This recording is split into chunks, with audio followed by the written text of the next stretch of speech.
Buenas noches, este video corresponde a la guía número 3 y ya estamos pasando a la unidad 2. En esta oportunidad vamos a analizar la analítica trascendental, que es otra parte de la crítica de la razón pura de Kant, que es el texto que estamos estudiando. Vamos a hacer un pequeño repasito de lo que ya vimos. ¿Se acuerdan? Este texto también lo tienen que ver junto con el cuadro que ustedes tienen. En la primera línea del cuadro habíamos visto que la parte que estudia la sensibilidad, que es la estética trascendental, allí se estudia justamente esta facultad, la sensibilidad, y la sensibilidad tiene una parte receptiva, que es los datos de los sentidos, y una parte a priori activa, que es las formas de espacio y tiempo. Cuando esas dos partes se unen, se produce una síntesis que es el fenómeno. Bien, ahora vamos a ver otra facultad. Estamos considerando la analítica trascendental. En la analítica trascendental, la facultad que vamos a estudiar es el entendimiento.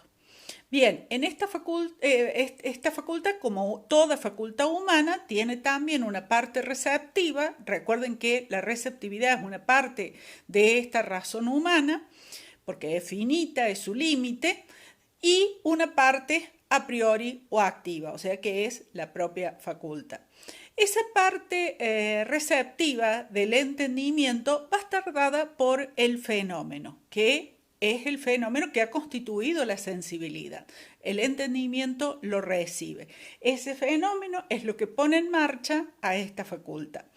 Y esta facultad, a su vez, tiene una parte activa y son las categorías. Cuando estas categorías se unen con los datos, con el fenómeno, entonces obtenemos los objetos. Es decir, que los objetos son una síntesis que produce el entendimiento, cuando ha unido el fenómeno con las categorías. Y la ciencia que se va a hacer posible aquí es la física. Bien, esto es lo que vamos a desarrollar, esta segunda parte de la analítica trascendental, es lo que vamos a desarrollar en este video. Entonces, lo que primero tenemos que ver es cómo está constituida, digamos, esta analítica trascendental, cómo está organizada, digamos. Es importante ver la organización de esta obra porque eso nos ayuda cuando tenemos clara cómo está organizada, vamos viendo cómo va siguiendo su estudio Kant.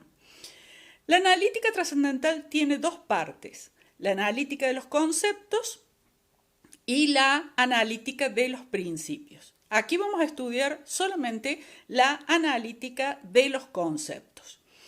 La analítica de los conceptos, a su vez, tiene otras dos partes. Una que se va a llamar deducción metafísica. Allí Kant va a plantearse la pregunta, ¿cuáles son los conceptos que hacen posible el pensamiento? ¿Sí? Y después una deducción trascendental es cómo se refieren las categorías a los fenómenos para producir los objetos. ¿Sí? Entonces tenemos esas dos partes, cada una respondiendo a un interrogante. Bien, vamos a aclarar algunos términos para que podamos entender con claridad. Primero el término concepto. ¿Sí? El término concepto es un término, digamos, que es clave aquí en la analítica trascendental. Nosotros podemos considerar, esto también hay un cuadro que va a acompañar y que va a permitir, digamos, que ustedes puedan entender bien esta parte de la crítica. Bien, nosotros tenemos conceptos que pueden ser empíricos o conceptos, puros. Los conceptos empíricos son aquellos que vienen de la experiencia. Por ejemplo, el concepto botella. ¿Sí? El concepto botella es un concepto empírico. nosotros llegamos a ese concepto a través de la experiencia. Pero no todos los conceptos son empíricos, hay conceptos puros, es decir, conceptos que no tienen ningún elemento que proviene de la experiencia. Esos conceptos puros son conceptos a priori. Dentro de los conceptos puros tenemos dos tipos de conceptos. Las categorías, que son las que vamos a estudiar aquí, y las ideas. ¿Cuál es la diferencia entre las categorías y las ideas? Las categorías son aquellos conceptos que están en el entendimiento y que pueden ser aplicados a los fenómenos para poder constituir los objetos, ¿sí? Es decir, que las categorías se pueden aplicar a los fenómenos y son los que estas dos cosas unidas nos van a dar los objetos. En cambio, las ideas no se pueden aplicar a ningún fenómeno y no me van a dar objeto. Ahí es cuando la razón se pierde. Las ideas son las que van a estar justamente en la metafísica, ¿no? Entonces ahora nos quedamos con las categorías. Entonces repetimos la noción de categorías. Son conceptos puros que están en el entendimiento y que vamos a ver que son aquellos conceptos que nos permiten pensar, ¿sí? Entonces, aclarado esto, porque cuando hablamos de categorías y decimos que las categorías son conceptos, no nos estamos refiriendo a cualquier tipo de concepto, ¿sí? Son conceptos puros, pero son conceptos puros que se pueden aplicar a fenómenos. Bien, los conceptos, ¿sí? ¿Qué es lo que hace un concepto? ¿Qué es lo que hace un concepto? Bueno, la función de un concepto es justamente la de orden. Ordena varias representaciones y las coloca bajo una unidad que es superior, ¿sí? Es decir, que nosotros tenemos una pluralidad de representaciones, el concepto las reúne y las pone bajo una unidad. Eso es lo que hace un concepto, esa es la función de un concepto. Y los conceptos siempre son predicados de un posible juicio, ¿sí? Entonces, esto lo lleva a Kant, que hay una relación entre pensar y juzgar, ¿sí? Para Kant, pensar equivale a juzgar. Es decir, que cuando nosotros pensamos, lo hacemos a través del lenguaje concretamente, ¿sí? O sea que los juicios son enunciados, los juicios son entidades lingüísticas. Por lo tanto, sin lenguaje no podríamos pensar. Eso es lo que está diciendo Kant. Entonces, pensar equivale justamente a constituir estos juicios. Bien, entonces tenemos que ver estas categorías porque son muy importantes, porque estas categorías no son cualquier concepto. Estas categorías son las formas del entendimiento, ¿sí? Son estructuras que están en el entendimiento que nos permiten pensar. Esos son estos conceptos. Entonces, son conceptos claves. Bien, entonces nosotros habíamos dicho que la sensibilidad intuye, ¿sí? ¿Y qué es intuir? Es una captación inmediata, ¿sí? Es decir, directa. Se intuye el fenómeno, una captación inmediata, directa. En cambio, el entendimiento, ¿cómo trabaja? No hace una captación inmediata como la intuición, porque además la única facultad que puede intuir es la sensibilidad. Por lo tanto, el entendimiento no puede intuir. El entendimiento es una captación mediata, ¿sí?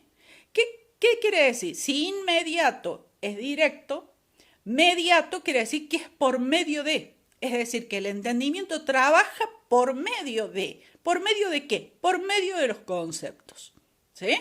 Entonces, esa es la diferencia de cómo trabajan la sensibilidad y el entendimiento. La sensibilidad es esa captación directa. En cambio, el entendimiento hace un movimiento, porque es por medio de algo que llega a donde quiere llegar. Y estas categorías, que son estos conceptos que están en el entendimiento, se fundan justamente en esa espontaneidad del pensar, ¿sí? Es allí donde las encontramos, no las derivamos de la experiencia. El entendimiento no las adquirió por la experiencia, ¿no? Sino que están fundadas en esa espontaneidad. Bien, entonces Kant dice, bueno, si nosotros queremos saber cuáles son las categorías, o sea, cuáles son el listado de conceptos que nos permiten pensar, no podemos hacerlo aleatoriamente.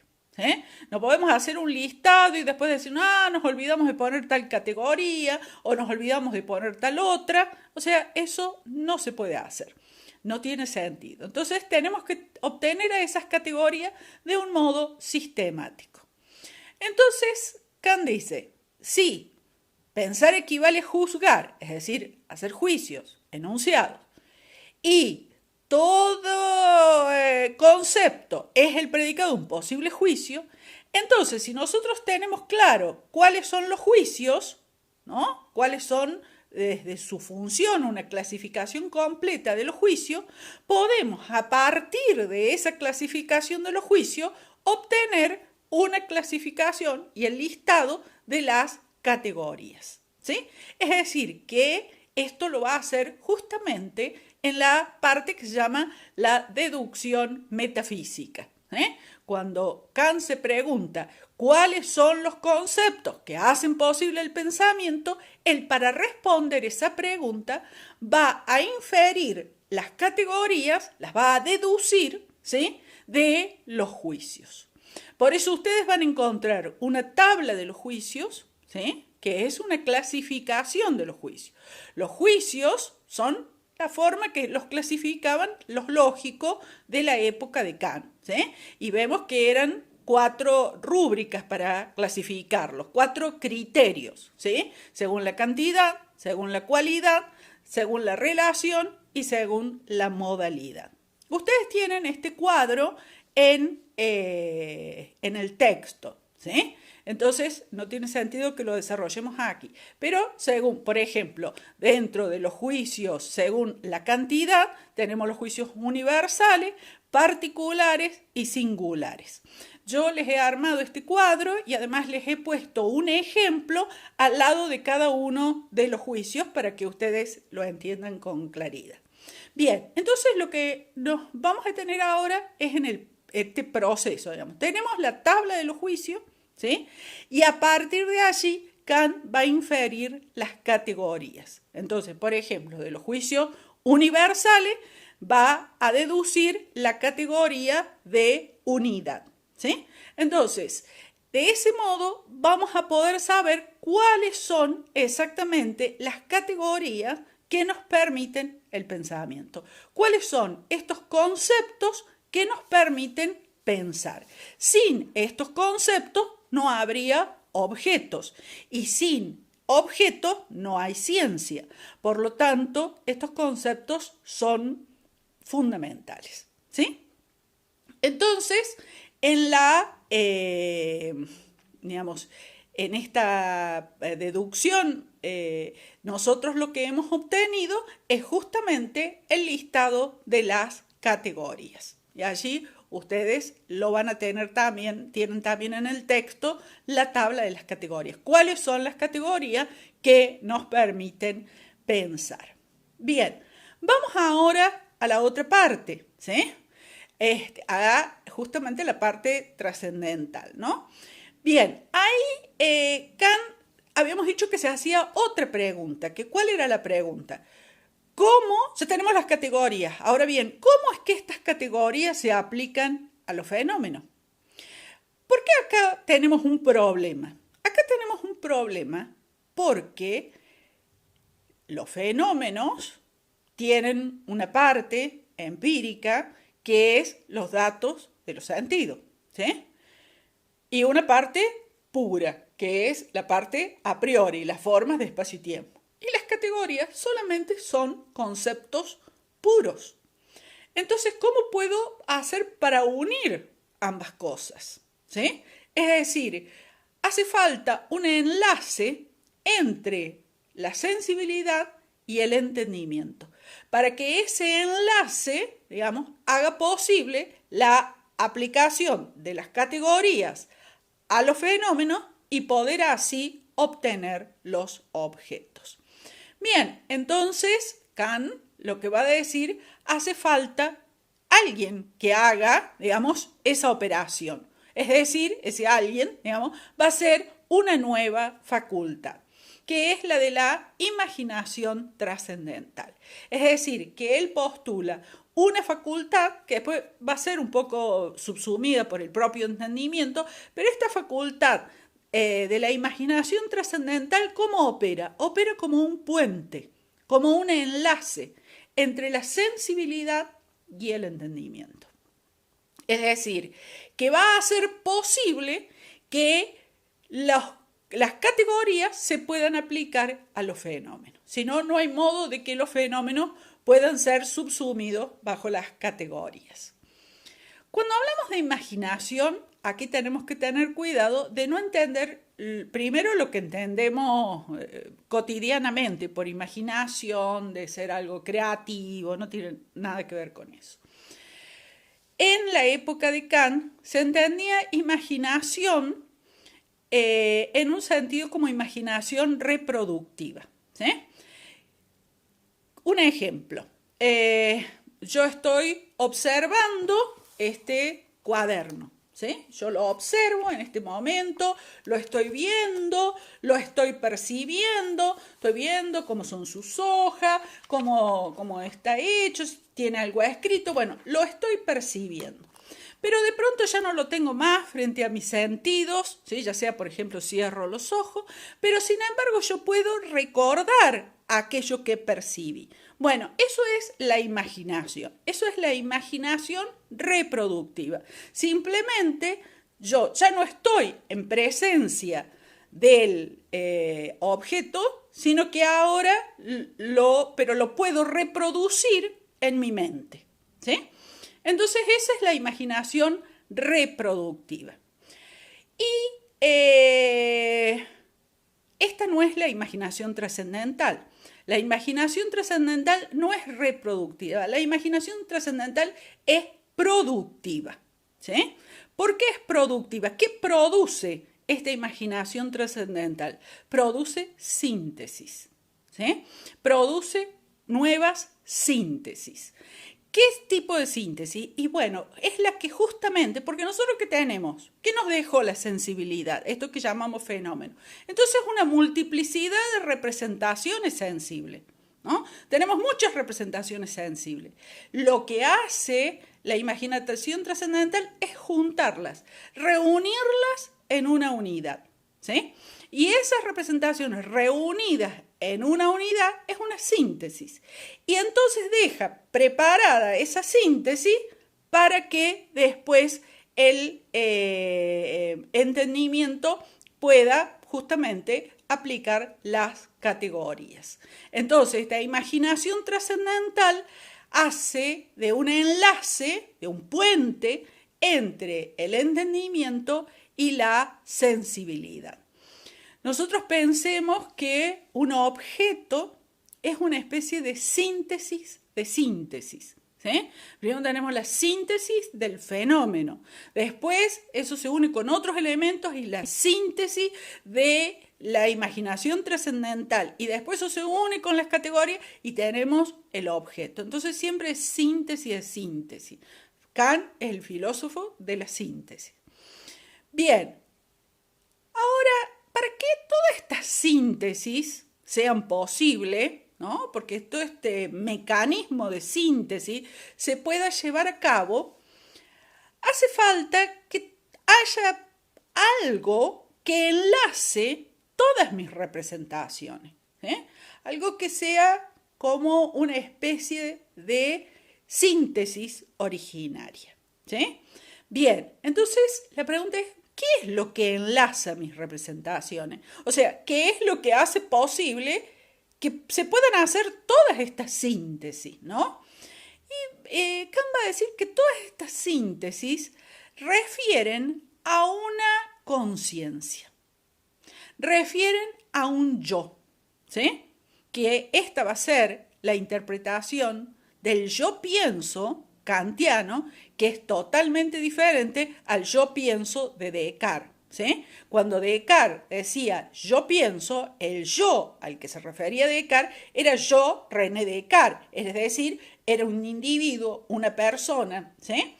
Ahora, cuando Kant dice yo pienso, no se refiere a ese yo, no se refiere a ese yo que podríamos llamarlo de psicológico, ¿no? Yo, Leticia, yo, Juan, no se refiere a ese yo, sino que se refiere a un yo trascendental. ¿Qué es el yo trascendental? El yo trascendental es justamente esta primera unidad, esta síntesis originaria. Y esta síntesis originaria nosotros podríamos considerar que es la que permite todas las otras síntesis, ¿sí? Eso es el yo trascendental. Pero de ese yo trascendental nosotros no podemos tener una intuición. ¿Por qué no puedo intuir el yo trascendental? Porque el yo trascendental es el que hace posible que la sensibilidad intuya, ¿sí? Que es una síntesis. Por lo tanto, no puedo intuir el yo trascendental. Tampoco puedo captarlo a partir de un concepto. ¿Por qué? Porque los conceptos son síntesis, ¿sí? Entonces, ¿qué posibilita el yo trascendental? Por lo tanto, no puedo. Tampoco puedo tratarlo mucho menos como un objeto, porque eso es síntesis de síntesis de síntesis. Entonces, ¿qué es lo que hace posible? El yo trascendental. Por lo tanto, el yo trascendental no puedo tener ni una intuición, ni puedo tratarlo como un objeto, no puedo conocerlo, no puedo experimentarlo, ¿sí?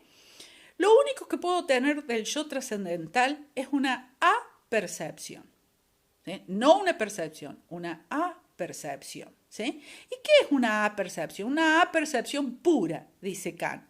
¿Y qué es una apercepción? Una apercepción es una autoconciencia del sujeto.